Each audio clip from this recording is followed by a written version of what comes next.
അസ്സാം വലൈക്കും. എൻ്റെ പേര് സൽന. എല്ലാവർക്കും സുഖമാണെന്ന് വിചാരിക്കുന്നു. ഇന്നത്തെ ഒരു low cost plant sale video ആണ്.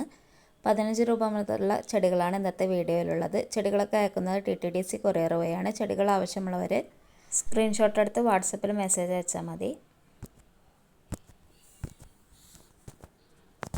ഗൂഗിൾ പേ വഴിയും അതുപോലെ തന്നെ അക്കൗണ്ട് ട്രാൻസാക്ഷനുമാണ് പേയ്മെൻറ്റ് മെത്തേഡ് വരുന്നത്. അപ്പോൾ എല്ലാവരും വീഡിയോ സ്കിപ്പ് ചെയ്യാതെ തന്നെ കണ്ട് നിങ്ങളുടെ അഭിപ്രായങ്ങളൊക്കെ ഒന്ന് കമൻറ്റ് ചെയ്യുക. അപ്പോൾ നമുക്ക് നേരെ വീഡിയോയിലേക്ക് പോകാം.